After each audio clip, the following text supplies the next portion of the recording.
एक नए एपिसोड में आपका स्वागत है जहां आपके लिए लेकर के आते हैं भारतीय डिफेंस के कुछ टॉप अपडेट्स को।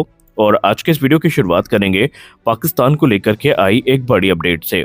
दोस्तों, हमने पिछले कुछ हफ्तों में पाकिस्तान को लेकर के बहुत सारी जो अपडेट्स हैं उनके बारे में सुना, उनको देखा, जिसमें सबसे प्रमुख थी पाकिस्तान को 5th जनरेशन फाइटर एयरक्राफ्ट मिलने की बात। और कल पाकिस्तान को लेकर के जो चाइना का माउथ पीस है ग्लोबल टाइम, उसने ये भी कह सकते हैं दावा किया कि जैसे ही FC-31 पाकिस्तान को मिलेगा, भारत की तुलना में पाकिस्तान की ताकत कई गुना ज़्यादा बढ़ जाएगी, क्योंकि ये न सिर्फ पाकिस्तान को unmatched air to air capability प्रदान करेगा, बल्कि इसके आने के बाद air to ground strike capability Pakistan की वायुसेना की भारत की तुलना में काफ़ी ज़्यादा बढ़ जाएगी। हालांकि एक्सपर्ट्स अभी भी इसकी टाइमलाइन को लेकर के श्योर नहीं है, क्योंकि ऑलरेडी अभी जो FC-31 है ये टेस्टिंग से गुजर रहा है और ये अपने प्रोडक्शन फेज में कब तक आएगा इसके बारे में कुछ भी कहना जल्दबाजी होगी। और आने के बाद पाकिस्तान को ये कब तक मिलेगा, पाकिस्तान क्या अफोर्ड कर पाएगा, ये सारी चीज़ें भी अभी संदेह के घेरे पर है। लेकिन इसी बीच पाकिस्तान की वायुसेना का एक बड़ा क्लेम सामने आया है और ये है हाइपरसोनिक मिसाइल का। और अगर ये क्लेम सही है तो पाकिस्तान इस टेक्नोलॉजी में भारत से फिलहाल तो आगे निकल चुका है।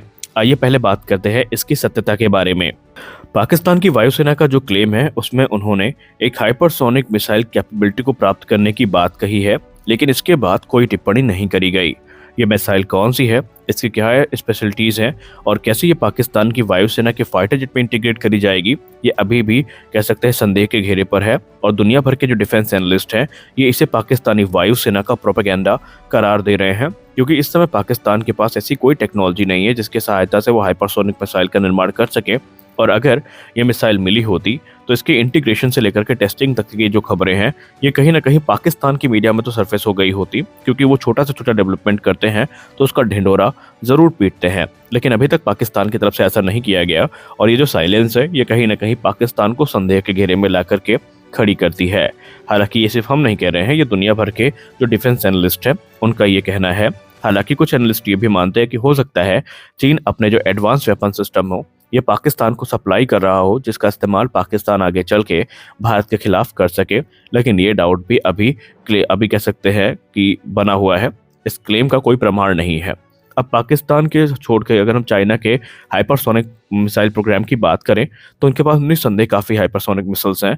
और अगर हम पाकिस्तान को दिए जाने मिसाइल की बात करें तो ऐसा कोई भी क्लेम सामने नहीं आया है। हालांकि पाकिस्तान के 2 प्लेटफॉर्म हैं, JAP-17 थंडर और JET-NCE, और इनमें ऐसे किसी मिसाइल के इंटीग्रेशन की बात सामने नहीं आई है।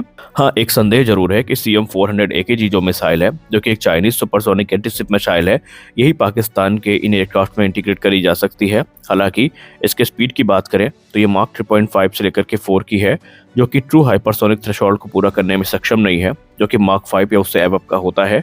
एडिशनली टर्मिनल फेज में अगर हम बात करें तो टर्मिनल फेज में मार्क 4 की स्पीड को प्राप्त करना एक हाइपरसोनिक लेवल नहीं देता, इसके लिए मार्क 5 से टॉप की स्पीड चाहिए। और इस समय दुनिया के कुछ चुनिंदा देश हैं जिनके पास हाइपरसोनिक मिसाइल टेक्नोलॉजी उपलब्ध है, जिसमें अमेरिका, रूस सबसे प्रमुख है। हालांकि अगर हम भारत की बात करें तो भारत के पास ऑलरेडी इस तरह की मिसाइल पहले से है, जिसको हम ब्रह्मोस सुपरसोनिक क्रूज मिसाइल के नाम से जानते हैं। वहीं भारत की जो रुद्रम 2A मिसाइल है और रुद्रम 3 मिसाइल है, ये मार्क 5.5 तक की स्पीड को अटेंड करने में सक्षम है और बहुत जल्दी इनका टेस्ट भारत में शुरू किया जाएगा। यानी पाकिस्तान को ये टेक्नोलॉजी मिलेगी या नहीं मिलेगी वो तो बात की बात है, लेकिन भारत ऑलरेडी इस प्रकार की मिसाइल और इस प्रकार की टेक्नोलॉजी को विकसित कर रहा है, जो कि आने वाले समय में भारत के लिए काफ़ी मददगार साबित होने वाली है। और इससे भारतीय वायुसेना की ताकत पाकिस्तान की तुलना में कई गुना ज़्यादा बढ़ जाएगी और ये भारत के लिए एक पॉजिटिव संकेत होने वाले हैं। हमारी अगली बड़ी अपडेट आ रही है तेजस प्रोग्राम को लेकर के। दोस्तों, तेजस प्रोग्राम आगे बढ़े और उसमें किसी प्रकार की दिक्कत का सामना न करना पड़े, ऐसा कैसे हो सकता है? और एक बार ठीक यही हुआ है।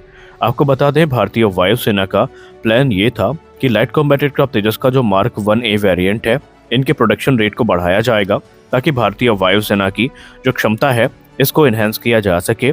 तो इसी बीच जनरल इलेक्ट्रिक की तरफ से एक नया हर्डल देखने को मिला है। जनरल इलेक्ट्रिक इस समय ये दावा करती नजर आ रही है कि वो 20 इंजन प्रति वर्ष की दर से ज़्यादा भारत को डिलीवर नहीं कर सकते।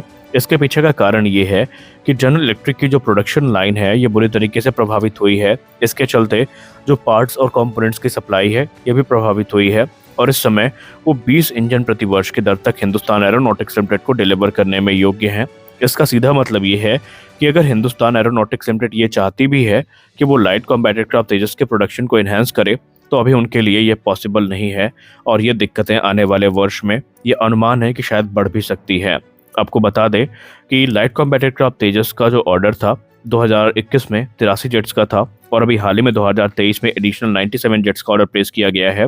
इनिशियल प्रोडक्शन कैपेसिटी की बात करें तो ये 8 एयरक्राफ्ट प्रति वर्ष की दर की है और 2025 तक ये कैपेसिटी 16 एयरक्राफ्ट प्रति वर्ष की दर तक पहुंच जाएगी और उसके बाद ये अनुमान है कि एचएएल की जब नई प्रोडक्शन लाइन शुरू होगी तो ये कैपेसिटी 24 एयरक्राफ्ट प्रति वर्ष की दर तक पहुंचने वाली है, जिसका मतलब ये है कि एचएएल अपने पूरे वर्कलोड के साथ वर्कफोर्स के साथ एयरक्राफ्ट के निर्माण को शुरू कर सकता है। इनिशियली ये माना गया था कि जनरल इलेक्ट्रिक की तरफ से इंजन रिलेटेड कोई भी इशू भारत को फेस नहीं करने पड़ेंगे और भारत अपने ज़रूरत के हिसाब से जो मॉडिफिकेशन और कस्टमाइजेशन है ये कर सकेगा।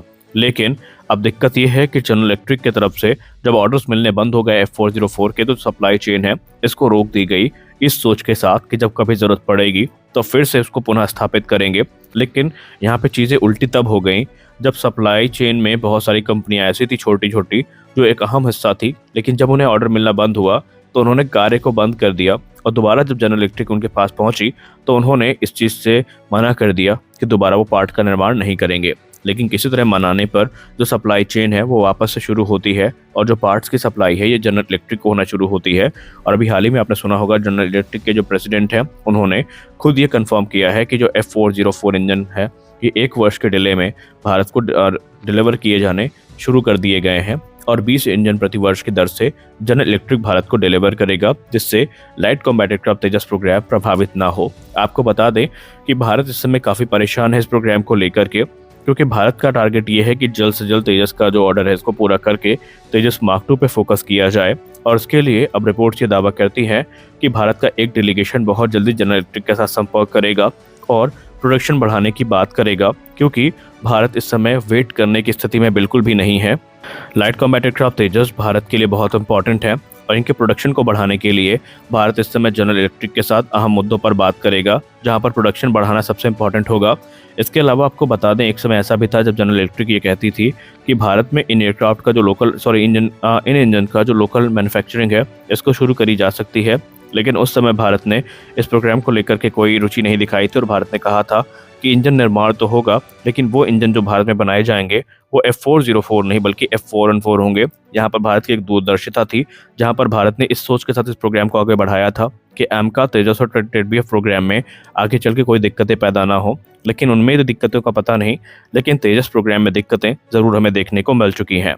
तो आज के इस वीडियो में बस इतना ही। हम आशा करते हैं कि ये वीडियो आपको अच्छी लगी होगी। अगर वीडियो अच्छी लगी तो वीडियो को लाइक करिए, नए हैं चैनल को सब्सक्राइब करिए। मिलते हैं अगले वीडियो में कुछ और अपडेट्स के साथ, तब तक के लिए जय हिंद।